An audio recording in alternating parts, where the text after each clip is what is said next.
Bismillahirrahmanirrahim.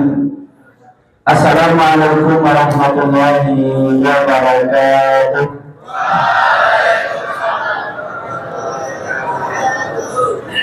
Alhamdulillahirabbil alamin. Wassalatu wassalamu ala asyrofil anbiya'i wal mursalin wa ala alihi wa ashabihi wa man tabi'ahum bi ihsanin ila yaumiddin. Amma ba'du. Yang kami hormati Ustaz Muhammad Saifuddin LC MAG selaku Mudir Pondok Pesantren Modern Muhammadiyah Sanget. Yang kami hormati pula Ustaz Ali bin Dorol selaku Wakil 1, Ustaz Haryoto selaku Wakil 2, dan yang kami hormati pengurus Masjid Al-Hidayah dan seluruh tokoh masyarakat, tokoh agama yang tidak bisa kami sebut satu persatu, dan yang kami cintai karena Allah Subhanahu wa taala, santriwan santriwati Pondok Pesantren Modern Muhammadiyah Sangen dan seluruh jamaah pengajian yang dirahmati Allah Subhanahu wa taala.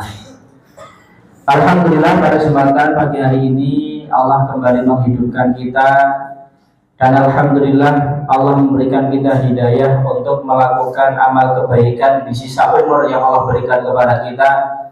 Semoga Allah Subhanahu wa taala menggolongkan kita sebagai sebaik-baik manusia.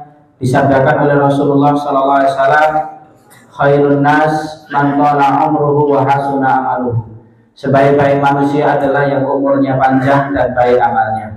Sallallahu alaihi wasallam senantiasa tercurahkan kepada qudwah uswatun hasanah kita Nabi Muhammad sallallahu alaihi wasallam beserta keluarga, sahabat, dan orang-orang yang senantiasa istiqomah di jalan Allah Subhanahu wa taala, dan semoga kita termasuk di dalamnya. Amin ya rabbal alamin. Bapak Ibu jamaah pengajian yang Allah Subhanahu wa taala, sehat sedanten Pak Budi. Alhamdulillah. Pun sarapan dereng niki. Oh dereng. Tadi beliau Ustaz Daryanto menyampaikan bahwasannya lebih baik kita dipaksa masuk surga daripada sukarela masuk neraka.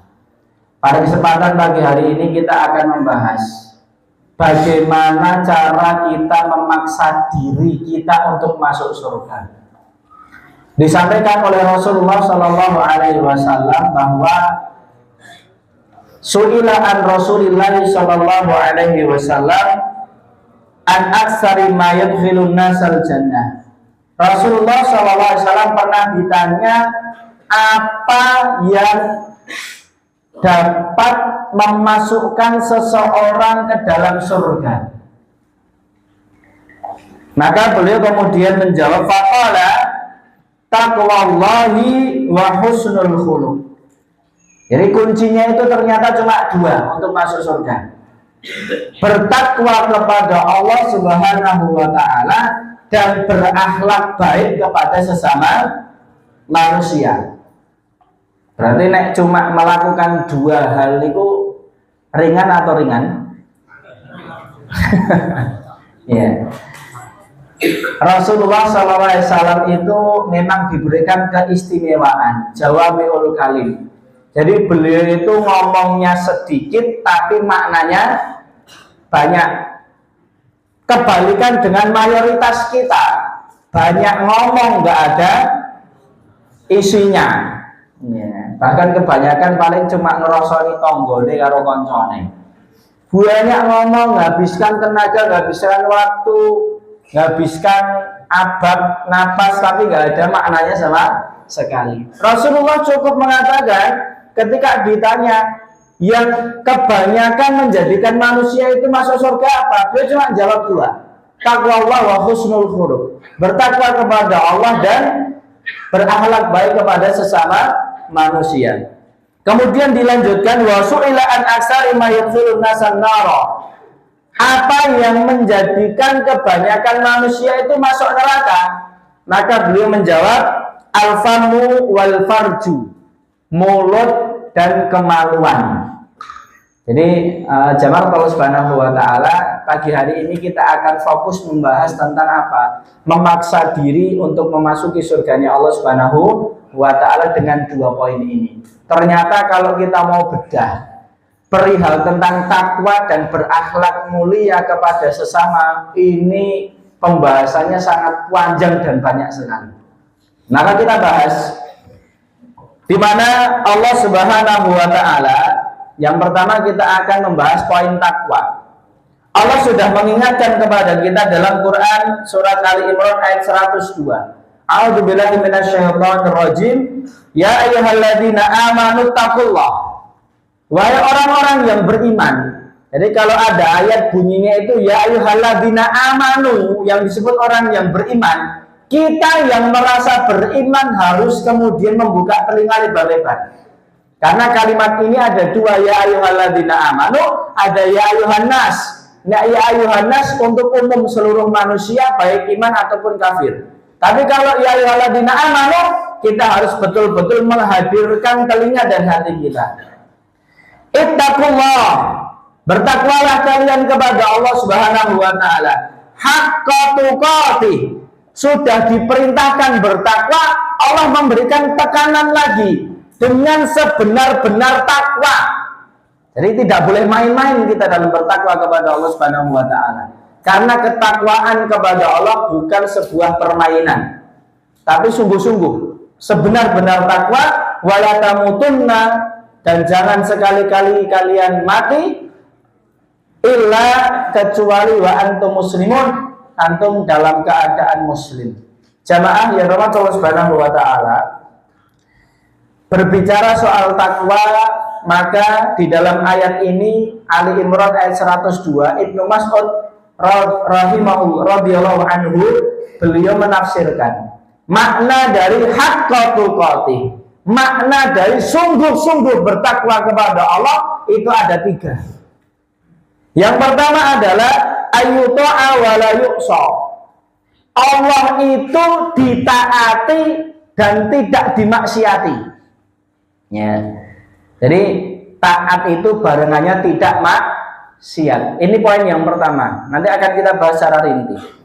Poin yang kedua, wayud karo falayunsa, selalu diingat, tidak pernah dilupakan. Ya, jadi ingat sama Allah niku ampun mau nek butuh eling, nek ra butuh lali. Ya, mayoritas manusia seperti itu.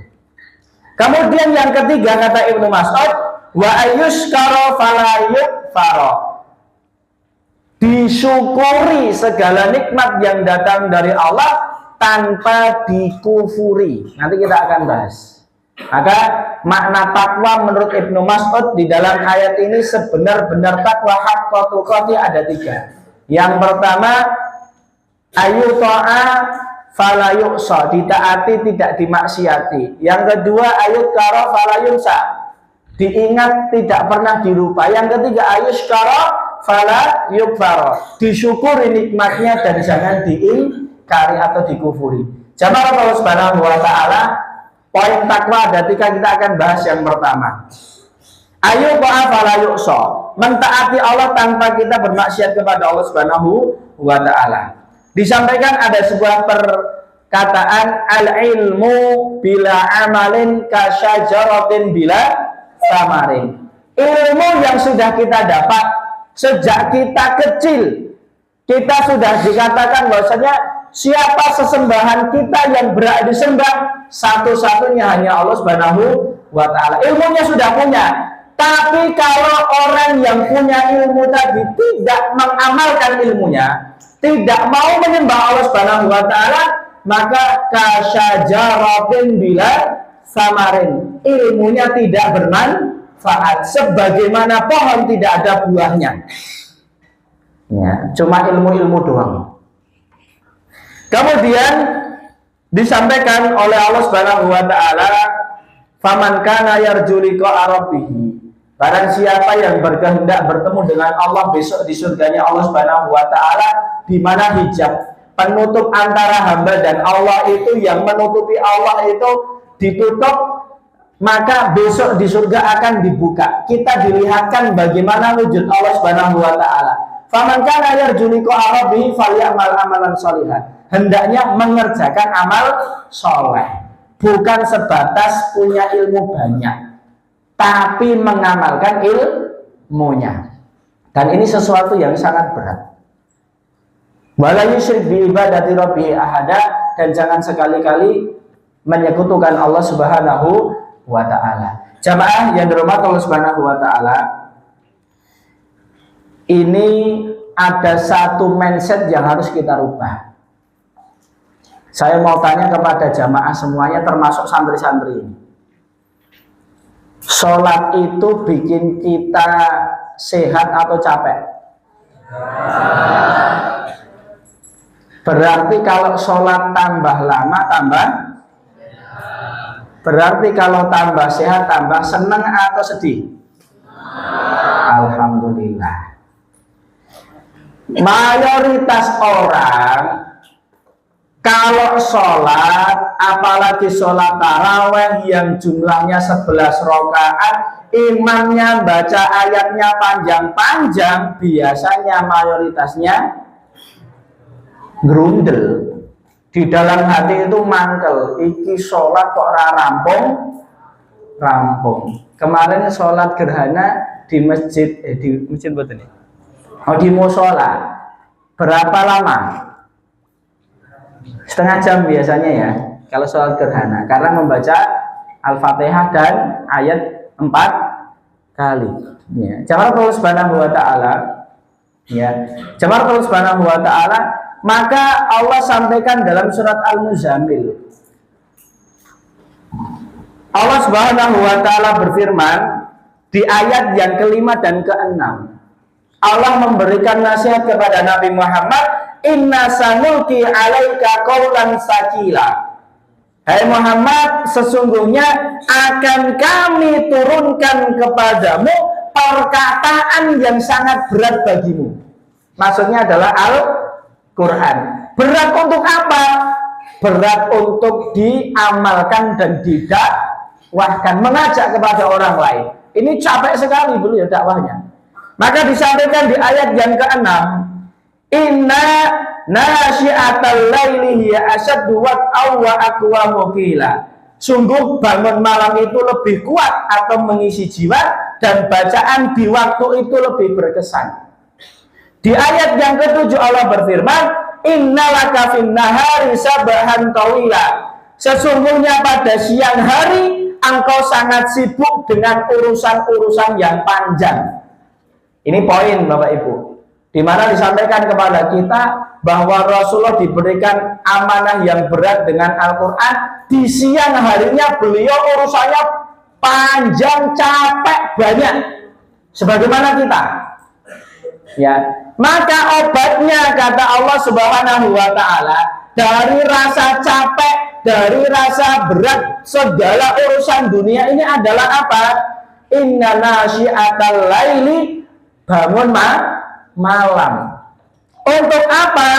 Ya, ini disampaikan qumil laila illa qalila, ayat yang kedua. Jadi sebelum Allah memberikan amanah yang berat kepada Rasulullah, Allah sudah ngasih solusi nek capek sholat malam. Qumil laila illa qalila niswahu awin kusminhu qalila. Auzid alaihi, lantas ditambahi di situ warattilil qur'ana tartila. Coba Pak Bu. Jadi luar biasa ayat Al-Quran itu, Masya Allah. Kalau kita bekerja di siang hari, hiruk pikuk urusan dunia, dengan gerakan sholat, badan itu kembali sehat, kembali nyaman. Ya. Warattilil Qur'ana tartila.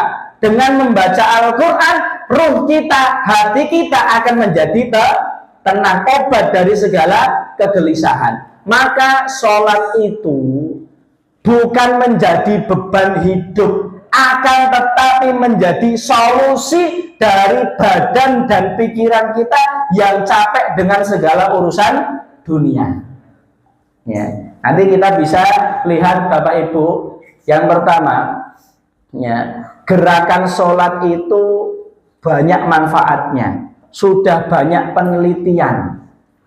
Daripada kemudian joget-joget, justru awake malah lara kabeh karena kekeselan, nek sholat badan yang tadinya capek akan kembali sehat. Setidaknya menurut penelitian dari beberapa kampus dan tempat penelitian, ya, setidaknya ada 7 manfaat dari gerakan sholat bagi tubuh kita. Banyak sekali kan? Ya. Yang pertama adalah apa?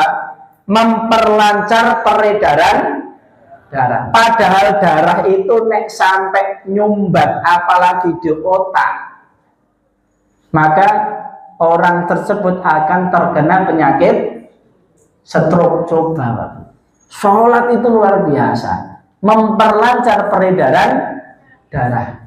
Ini yang pertama. Kemudian yang kedua adalah apa? Mengurangi resiko sakit punggung. Nah, ini nek yang nom-nom insya Allah belum ada yang goyoannya. Nek yang tua-tua niku wis ya, tangi turu mau berdiri dari duduk kadang sudah berat. Maka posisi rukuk itu akan kemudian menjadikan tulang punggung, otot-otot punggung sampai pinggang dan sebagainya ketarik. Maka dia akan kembali merenggang dan lemas yang tadinya kaku menjadi lemas lagi, ya, akan fleksibel lagi. Luar biasa sholat itu. Maka nek ruko yang sempurna, jangan setengah-setengah, ya, jangan setengah-setengah. Kemudian yang ketiga, meningkatkan aliran darah ke otak, ya, ketika kita sedang sujud. Oh, berarti santri yang biasanya sujud nggak bangun-bangun itu karena mempraktekkan ini ya. Sholat malam saking ngantuknya sujud kok bablas. Jangan bablas lah ya. Ya, tangi-tangi kok koncone serelek kabeh. Oh, ternyata saking khusyuknya ketika sujud ini. Ya. Sujud itu menjadikan aliran darah karena jantung kita itu di bawah sini. Maka untuk memompa yang namanya pompa ke atas itu berat. Tapi ketika kita sujud, posisi kepala kita, otak kita berada di bawah. Maka aliran darah itu akan kencang ke otaknya. Ini luar biasa. Sama Allah Subhanahu wa taala. Yang keempat, memperlancar sistem pencernaan. Apa meneh hubungannya sama perut ini? Ini nek santri-santri perutnya sakit ini biasanya sebabnya apa?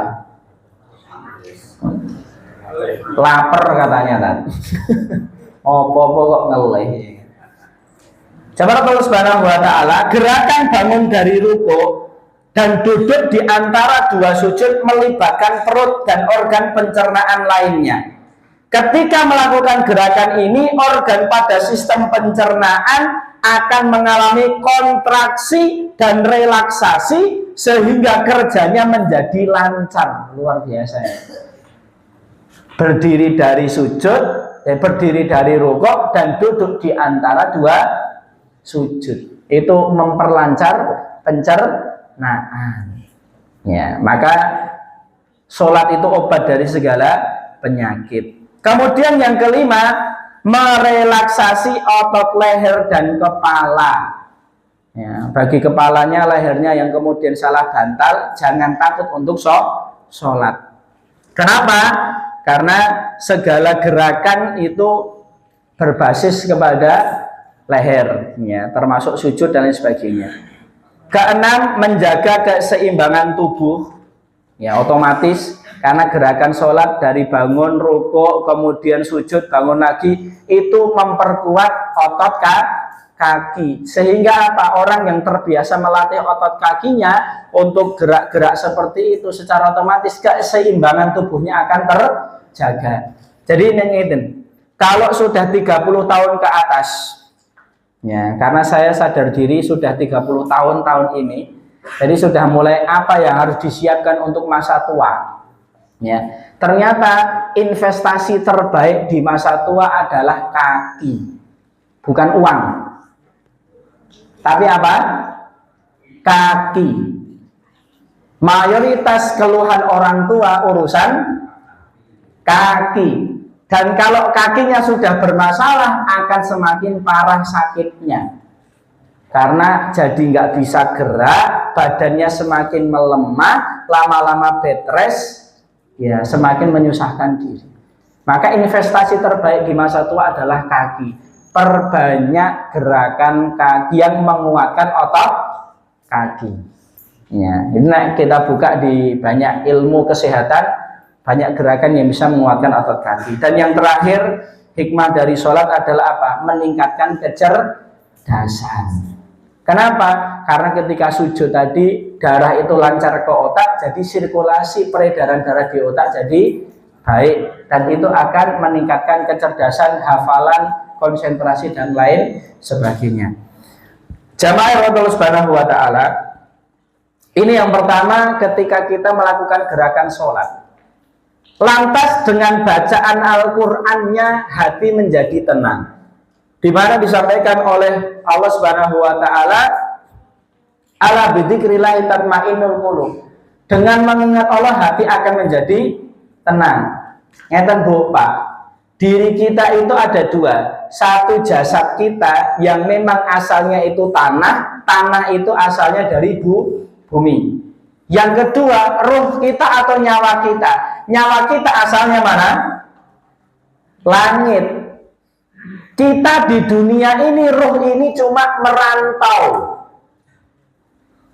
Merantau itu enak napa mboten? Nggak enak. Ini saya mau tanya, santri-santri pondok ini. Kalian ke pondok Sangen ini merantau. Lebih enak di rumah sendiri atau di pondok? Pasti enak di rumah sendiri. Ruh kita di dunia ini cuma merantau, Pak. Ya. Rumah asli kita itu di akhirat, di surganya Allah Subhanahu wa taala. Maka untuk kembali ke sana, obatnya, caranya juga datang dari rumah kita, yaitu Al-Qur'an yang turun dari langit. Maka segala yang berkaitan dengan Al-Qur'an, ruh kita akan menjadi tenang. Contoh kecil, Nabi Muhammad SAW itu setiap punya masalah dihibur dengan Al-Quran. Contoh, Amul Huzn. Ini semester berapa ini? Kelas berapa ini yang sudah membahas tentang Amul Huzn? SKI-nya 2. Kelas 2 sudah? Oh, kelas 1 sudah? Sebabnya apa? Rasulullah itu di tahun itu disebut dengan Amul Huzn, tahun kesedihan. Kenapa?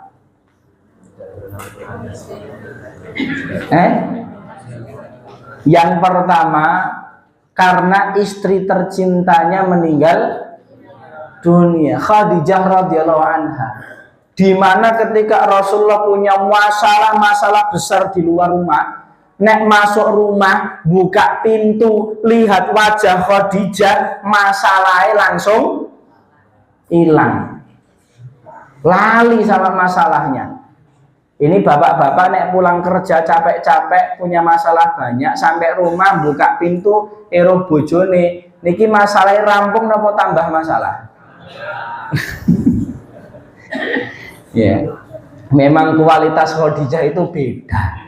Ya.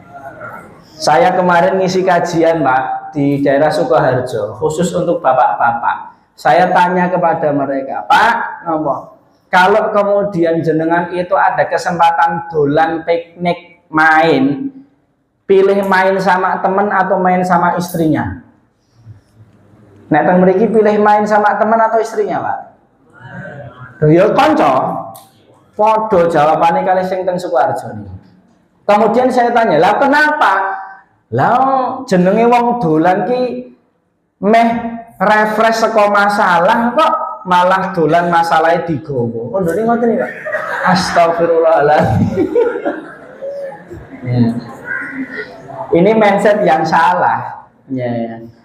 Istri itu adalah penyejuk hati. Bapak-bapak jangan sok-sokan. Engko nek ditinggal bojo pirang dina wis mumet jenengan.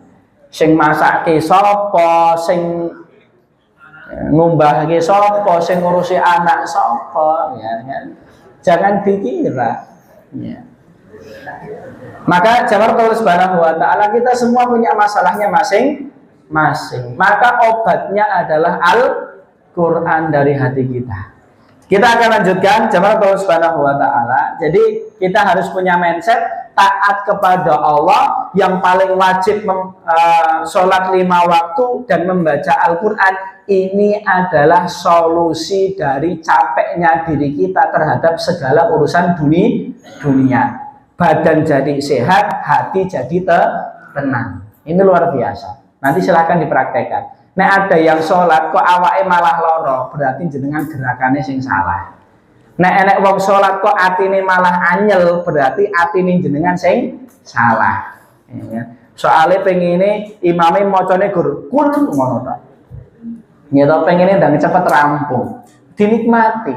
Maka jawab Allah Subhanahu wa taala, kenapa kok ada orang ibadah tapi tidak bisa menikmati ibadah? Sholat banyak malah tambah capek badannya, hatinya malah mangkel. Ternyata sebabnya karena orang tersebut banyak maksiat. Disampaikan oleh Imam Ibnu Qayyim rahimahullah, beliau mengatakan, wahsyatun yajiduhal asi fi qalbihi bainahu wa bainallahi la tuwazinuha wa la tuqarinuha ladatun aslan. Pelaku maksiat akan merasakan kesepian, kesunyian, hambar di dalam hatinya yang membuat hubungannya dengan Allah terasa jauh. Jadi ibadah niku mboten krasa napa-napa, atine niku ya gur kosong tok. Mboten enten nikmate babar blas. Jadi seakan-akan tuh jauh sama Allah, enggak kerasa apa-apa. Sebabnya apa? Melakukan maksiat. Ya. Wala tuqarinu haladatun aslan. Rasa ini tidak bisa dibandingkan dengan kenikmatan apapun. Walau istama'at lahu ladzatu dunya bi asriha lam tafi bitilkal wahsyah. Walaupun seluruh kenikmatan dunia dikumpulkan dan diberikan kepada orang ini, maka hatinya tetap akan kosong.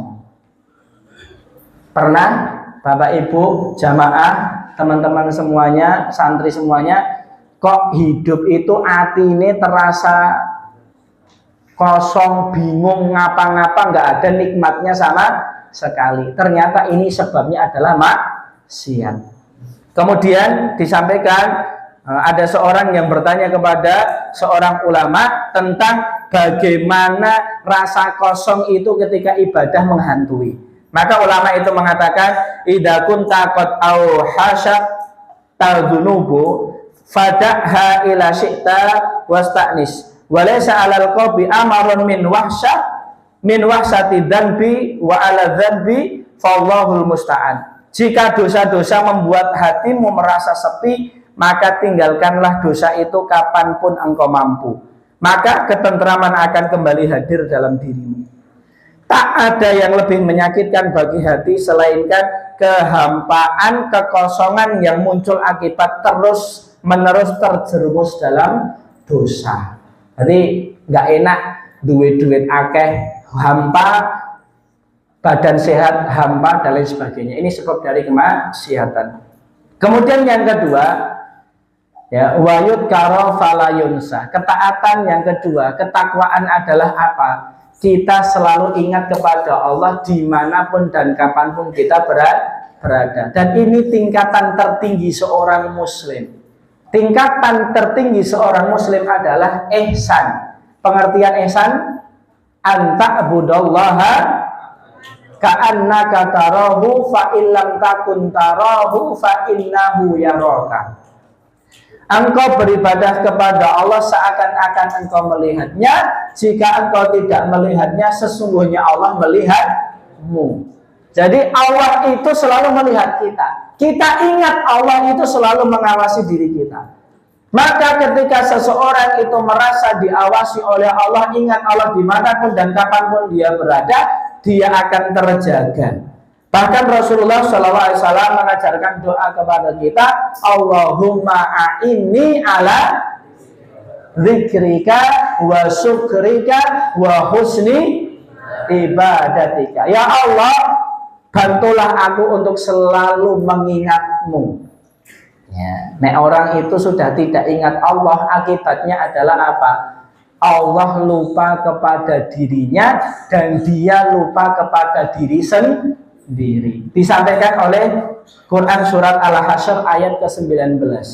A'udzubillahi minasyaitonirrajim.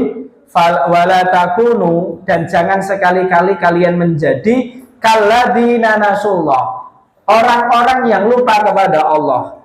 Fa'ansahum anfusahum, maka Allah akan menjadikan mereka lupa terhadap diri mereka sendiri. Ulaika humul fasikun, dan akibatnya mereka itulah orang-orang yang fasik. Jadi orang kalau sudah lupa sama Allah, yang pertama Allah lupa sama dia. Kalau Allah sudah lupa sama orang tersebut, ora digagas, ora diurusi, ora digubris. Maka kalau sudah tidak diurus sama Allah, tidak digubris sama Allah, maka keburukan datang kepada orang tersebut. Loh, buktinya ada orang-orang yang ahli maksiat kok malah duitnya akeh. Bukannya dia tidak diurus sama Allah, maksudnya adalah Allah tidak memberikan kebaikan. Uang itu bukan barometer kebaikan. Kesuksesan dunia bukan barometer kebaikan. Bahkan terkadang seringkali dunia ini menjadi kebinasaan bagi manusia. Kebaikan itu ketika Allah Subhanahu wa Ta'ala senantiasa menunjukkan kita untuk dekat kepada surganya Allah Subhanahu wa Ta'ala. Maka yang ketiga, jamaah Allah Subhanahu wa Ta'ala, makna takwa adalah apa? Kita senantiasa bersyukur dengan nikmat Allah. Wa yuskaru fala yukfar. Hendaknya dia itu, Allah itu disyukuri, tidak dikufuri nikmatnya. Syukur ini maknanya ada dua. Yang pertama adalah apa? Mengakui bahwasannya segala nikmat yang datang itu hanya datang dari Allah. Ya, Allah sampaikan di dalam Quran surat An-Nahl ayat ke-53.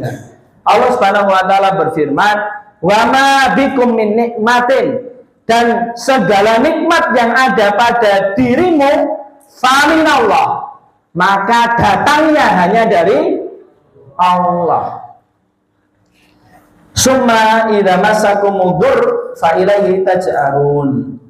Kemudian apabila kamu ditimpa kesengsaraan, maka kepadanya lah kamu meminta pertolongan. Jawab Allah Subhanahu wa Ta'ala dalam surat An-Nahl ayat 53 ini menjelaskan ke kita, tidak ada satupun makhluk yang bisa mendatangkan rizki, yang bisa mendatangkan nikmat.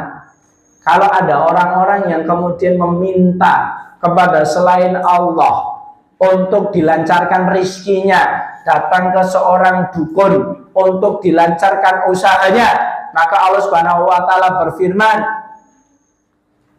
ya, ma wayad'una min dunillah, dan mereka meminta, menyembah selain Allah, ma la yadhurruhum wala yanfa'uhum, apa-apa yang tidak bisa memberikan madarat dan manfaat kepada mereka.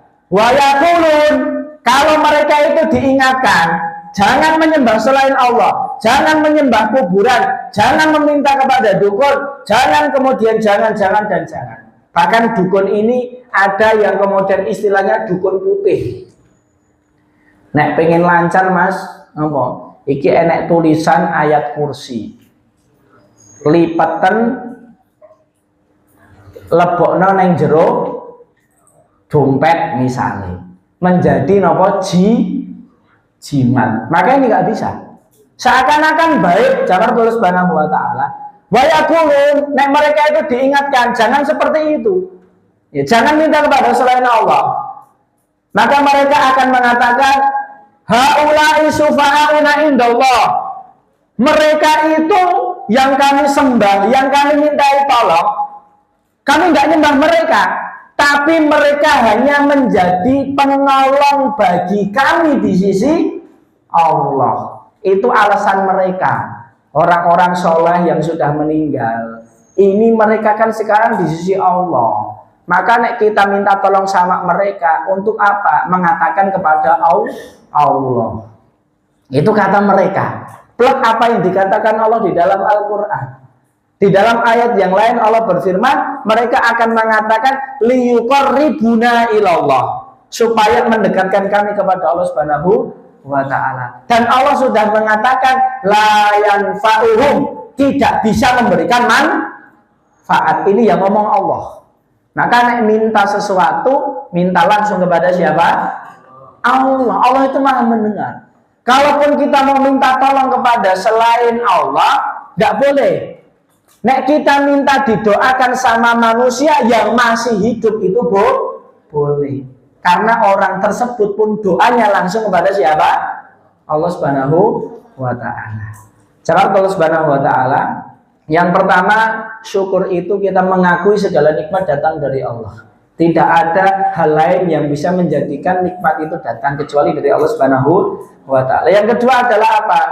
Menggunakan nikmat itu untuk ketaatan kepada Allah. Sudah diberi nikmat sama Allah, maka nek syukur itu ya nikmatnya digunakan untuk kebaikan ketaatan kepada Allah. Di mana disampaikan oleh Imam Asy-Syaukani rahimahullah, beliau berkata, bersyukur kepada Allah adalah memujinya sebagai balasan atas kenikmatan yang diberikan dengan cara melakukan ketaatan kepada Allah. Melakukan ketaatan kepada Allah dengan apa? Nikmat yang Allah berikan kepada kita. Dalam kitab Fathul Qadir juz keempat halaman ke-312. Kemudian Ibnu Taimiyah rahimahullah juga mengatakan asyukru yakunu bil qalbi wal lisani wal jawarih. Syukur itu ada 3 tempat.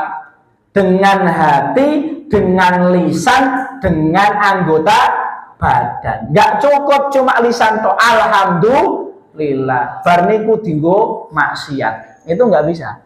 Kata Imam Ibnu Taimiyah ya dengan 3. Hatinya bersyukur mengakui itu nikmat dari Allah, lisannya mengucapkan, anggota badannya menggunakan nikmat itu untuk ketaatan kepada Allah Subhanahu wa ta'ala. Walhamdulillah yakunu illa bilisan.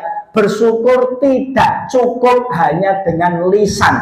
Kata Imam Ibnu Taimiyah rahimahullah dalam Majmu' Fatawa juz ke-11 halaman ke-135.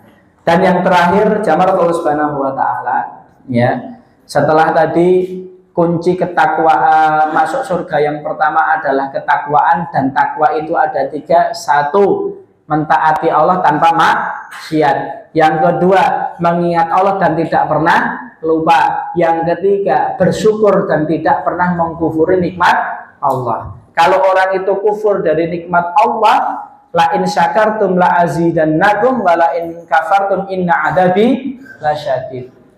Adab Allah sangat pedih. Kemudian yang kedua adalah husnul khuluq, akhlak yang baik. Kunci yang kedua akhlak yang baik. Kenapa? Jamaah Allah Subhanahu wa ta'ala, dalam hadis Abu Dzar disebutkan bahwasanya Rasulullah SAW bersabda, ittaqillaha haitsuma kunta wa'ad bi sayyi'atal hasanata tamhuha wa khaliqin nasa bi khuluqin hasanin. Dan berakhlaklah dengan manusia dengan akhlak yang baik. Hadis riwayat At-Tirmidzi. Untuk kita yang sering pengajian, yang sudah tahu ilmu, insya Allah akan terbebas dari godaan setan yang menyelisihi akidah. Contoh, nggak mungkin kita nyembah selain Allah karena sudah tahu ilmunya. Nggak mungkin kita berdoa kepada selain Allah. Nggak mungkin berbuat syirik dan lain sebagainya. Cuman ketika kita selamat dari urusan syirik, setan tetap akan berusaha menggoda. Menggodanya apa?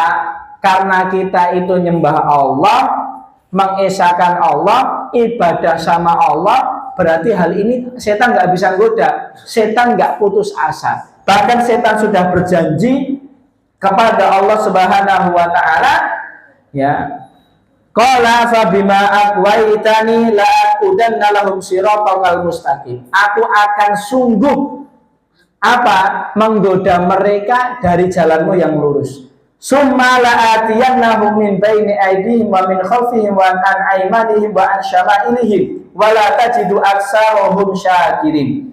Aku akan kemudian datangi mereka dari depan, belakang, kanan dan kiri. Godaan setan kepada ahlul ilmi yang sudah terhindar dari syirik dan mereka mau beribadah adalah apa? Berbuat buruk kepada sesama manusia. Ya, ada orang sholat, ada orang beriman sama Allah, tapi juga ngomong kasar kepada sesama manusia. Bully temennya, nyuri harta orang lain, ngambil barang yang lebih dari jatahnya, seharusnya satu-satu ngambil dua. Ya, ini semuanya akhlak-akhlak yang buruk. Setan akan menggoda dalam urusan ini. Dan seseorang kalau sudah terkena akhlak yang buruk, ada orang lain yang merasa terdolimi, maka di akhirat kelak Allah Subhanahu wa taala akan menjadikan orang tersebut didatangi oleh orang-orang yang dia dolimi. Satu persatu orang yang dia dolimi datang menghadap kepadanya. Ya Allah, orang ini dulu memukul saya, mengejek saya, ngambil barang saya, dan banyak-banyak lagi. Maka Allah mengatakan, ambillah kebaikan orang tersebut untuk orang yang didolimi. Kebaikannya lama-lamanya habis karena saking banyaknya orang yang dia dolimi. Ya, nek 1-2 orang ya mungkin kelonge sithik, nek sak negara ya kelonge akeh. Kalau kemudian kebaikan itu sudah habis, kok yang ngantri masih banyak, maka dosa orang-orang yang dia zalimi diberikan kepada orang tersebut. Dia mungkin dulu di dunia iman sama Allah, dia mungkin banyak melakukan amal soleh, tapi karena dia berakhlak buruk kepada orang lain, keburukan dia menjadikan amal dia yang begitu banyak habis diambil oleh orang lain. Maka berakhlak buruk kepada orang lain kerugian kepada diri sendiri. In ahsantum li anfusikum wa in asatum falaha. Kalau kalian berbuat baik, kebaikan akan kembali kepada diri kalian. Kalau kalian berbuat buruk, keburukan akan kembali kepada diri kalian. Dan terakhir, jawab Allah Subhanahu wa taala, Rasulullah SAW sampai mengajarkan kita doa untuk terhindar dari akhlak yang buruk. Allahumma hdini li ahsanil akhlak. Ya Allah, tunjukkanlah kepadaku untuk akhlak yang baik. Fa innahu la yahdi li ahsaniha illa anta. Karena tidak ada yang memberikan petunjuk akhlak yang baik itu kecuali Engkau. Wasrif anni sayyi'aha. Dan hindarkanlah aku dari akhlak yang buruk. La yasrif anni sayyi'aha illa anta. Tidak ada yang bisa menghindarkan akhlak yang buruk dariku kecuali Engkau. Di hadis yang lain Rasulullah juga mengajarkan kita doa, Allahumma inni a'udzubika min munkaratil akhlak wal a'mal wal ahwa. Ya Allah, aku berlindung kepadamu dari kemungkaran akhlak, amal dan hawa nafsu. Maka jawab Allah Subhanahu wa taala, semoga Allah senantiasa menjadikan kita orang-orang yang bertakwa dan memiliki akhlak yang baik, bersama-sama saling mengingatkan, menasihati dalam kebenaran dan kesabaran, istiqomah dalam kebaikan hingga wafat dalam keadaan husnul khatimah. Dan Allah kumpulkan kita beserta orang-orang kita cintai di surganya Allah Subhanahu wa taala. Amin ya rabbal alamin. Cukup sekian dari kami, atas banyak kurangnya kami mohon maaf dengan sebesar-besarnya. Waktu dan tempat kami kembalikan ke moderator. Billahi taufiq wal hidayah. Wal akhir. Wassalamualaikum warahmatullahi wabarakatuh.